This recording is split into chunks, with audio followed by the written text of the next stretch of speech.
This is one of the things I like about smaller or less well-known ski areas, that everything is so quiet. There's no hustle or bustle. There's no need to rush, people are taking it easy. And it's a beautiful sunny day. The lifts have been running for about 15 or 20 minutes already. And here's one of the reasons why there's no need to rush, because there's no lift line.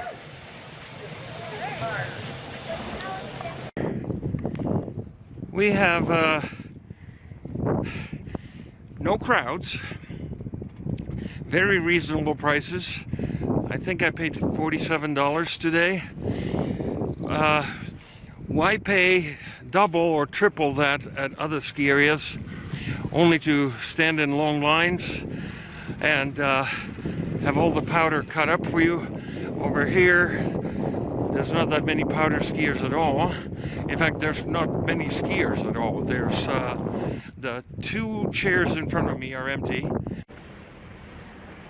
Want some challenge? Yeah, this is quite a challenging mogul field. 1,240 vertical feet. Now, how much is that exactly? Something comparable that most of us know about in Oregon anyway is the Anthony Lake ski area, which also has one main lift that goes top to bottom. So in that way it's kind of comparable. But Anthony Lakes has 900 vertical feet, whereas this is 1,240. So that means 340 vertical feet more than Anthony Lakes. So imagine Anthony Lakes, and then imagine another hill on top of Anthony Lakes that's 340 vertical feet tall. How much is that? Well, let's say, average it out, let's say that's about 10 feet per story in a building. One story is about 10 feet, floor to ceiling. And so 340, that would be 34 stories high. So imagine a hill that is about 34 stories high. Have you ever been in a 34-story high building? I have. I've been on the 33rd floor of a building looking down, and it looked scary. It looked really scary, like you're in an airplane. So imagine a hill that tall on top of Anthony Lakes. That's Loup Loup. Just look at all these chairs coming up empty. And then, here's one person. And then more empty chairs.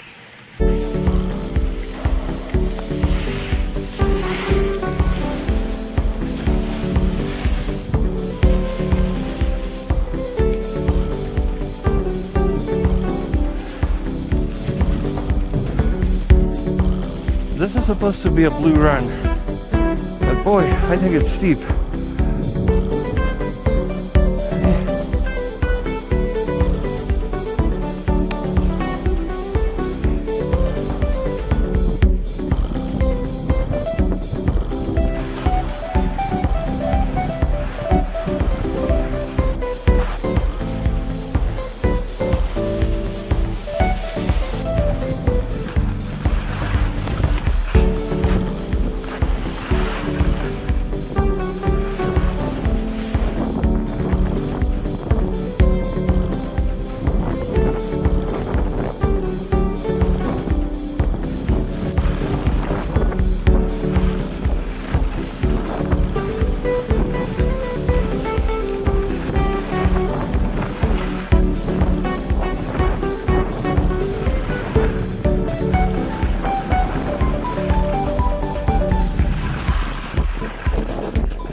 I love it that the lodge is a little bit higher, the parking lot, etc., is a little bit higher than the bottom of the lift.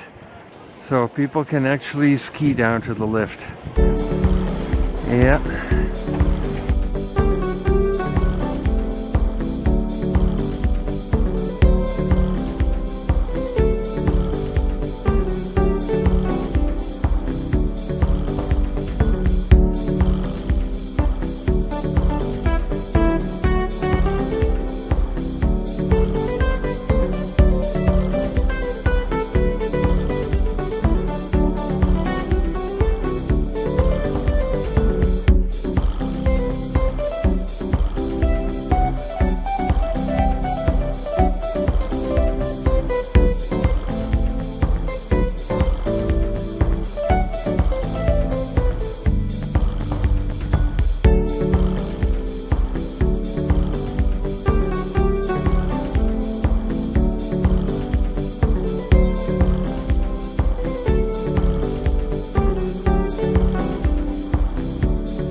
I stayed at the Apple Inn Motel.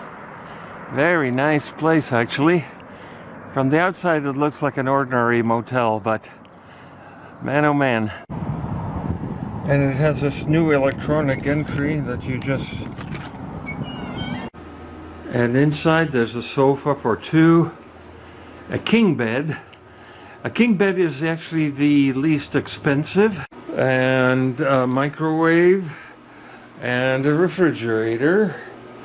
I like the way it comes out of this trough like a little waterfall. So this is a motel in Chelan.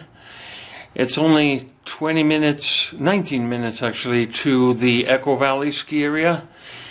About an hour and 15 minutes to Loup Loup. And about half an hour to Badger Mountain. So it's kind of centrally located between the three. There are lots of other hotels closer to Loup Loup in Omak and Okanagan, but they're also more expensive, quite a bit more actually. And I really don't need anything more than this, just to stay the night, sleepy, and maybe watch some TV. I would recommend this place. $54. It's called the Apple Inn Motel in Chelan.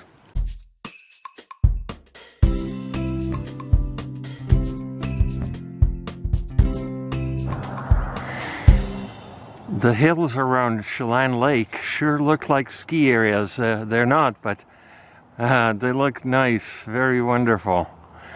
Very skiable, it seems, if only there was an easy way to get up to the top.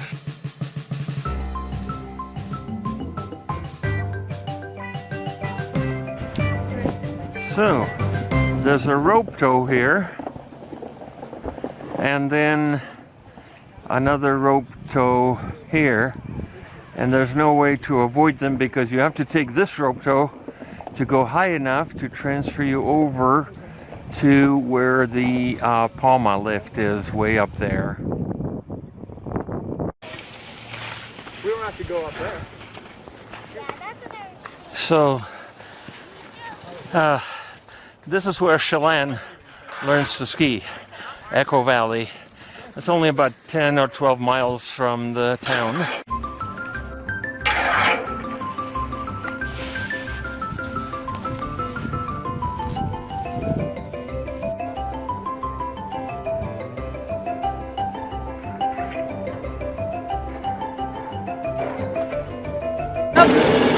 Very unusual running start needed here. And off we go.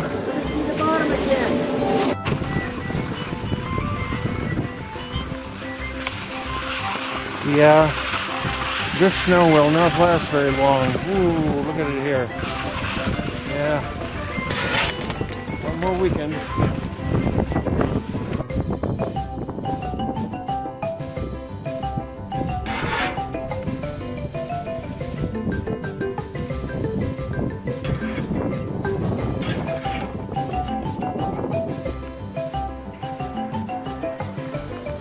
Yeah.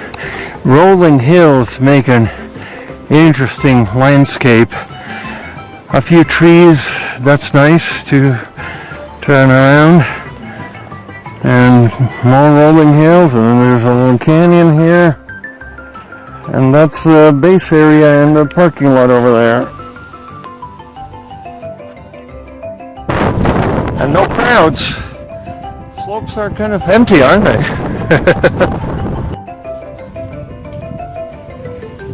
Okay, here comes one.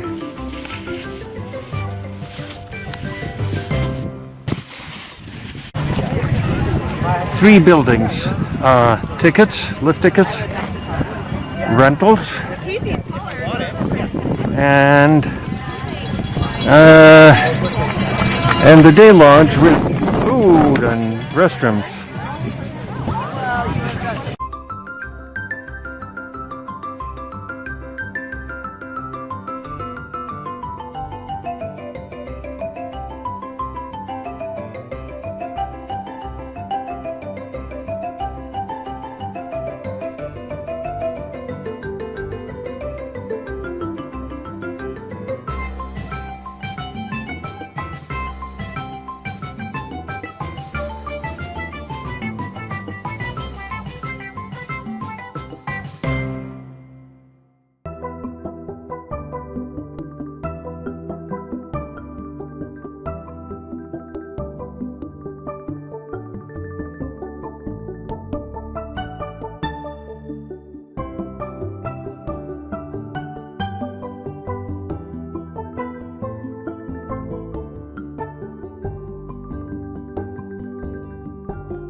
So there's Badger Mountain. There's a T-bar there, and currently there's nobody on it. It's already like 11:30 a.m. The ski area opens at 11. Very unusual. And then, well, this is a little mogully here, and a little cut up here, and there's the lodge. And there's no access road to that lodge. You pretty much have to get on the ski lift, go up, then come down and buy your ticket there. So lift tickets are only $10. It's also right on their website. They advertise Badger Mountain, the cheapest place to ski in the United States. $10 all day. That's the good news. The bad news is, I don't know where to begin. First, from the parking lot, you have to climb a hill. Then you have to climb down here, get your ticket. Then there's no easy way back to the T-bar. First, you have to take this rope tow here. Take the rope tow to the top, quite a steep rope tow. And then from there, you can then skedaddle down to the T-bar, which is far, far over there. Also, most of the trails are really challenging, like blacks, ungroomed, moguled, you name it. See, that guy there's traversing it. It would be great to come here on a powder day, yes. Today is cold, so you might think it would be good. However, it's been warm for a few days before this, and so a lot of this is kind of semi-melted and then refrozen, and now it's just rattly, solid ice kind of thing. Not a very good thing. But you know, on a good powder day, I would come here, yes. This has some fun runs up there. Unfortunately, there's only one green run. And even that is kind of like pretty darn narrow and not easy. Plus, it brings you back down to the rope tow. So there's no way of avoiding the rope tow here. At least at Echo Valley, you could just stay on that Palma lift and just ski it all day long, which is what I did. But here, you got to take a rope tow back to the T-bar. Rope tow back to the T-bar. Unless you take that one single very steep trail that goes right by the T-bar. That's the only way to avoid the rope tow. For most people, the T-bar is self-served. See, they just grab it as it comes by. And here goes one. And off we go.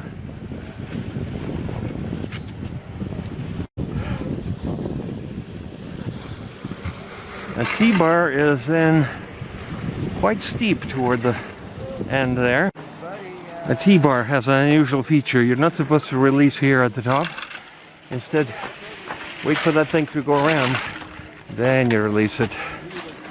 There we go. Beautiful panorama from the top. Oh yeah.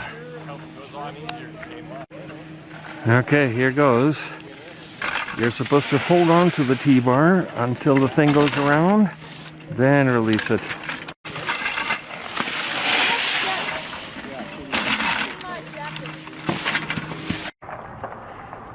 So this is the hill that everybody has to climb before you can get to the T-bar, which is kind of way behind this ridge. So the parking lot is too small. It's enough for about 16 cars. So a lot of people have actually parked by the highway.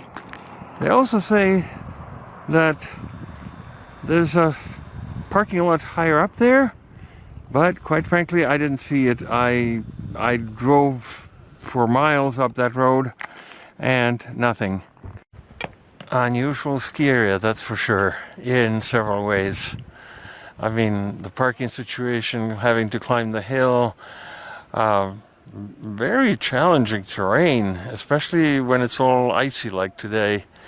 And then there's a unusual self-serve tea bar and an unusual loading situation too.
Sitzmark, yeah! Hey Kurt, that looks like a great place to ski, huh? Yes, it's wonderful. All right.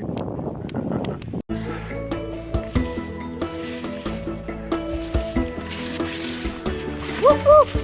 Yeah!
So Kurt, what do you think?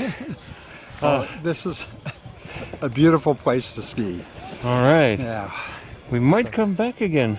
Yeah. On a good snow day, yeah. Well, better than expected for sure. Yeah.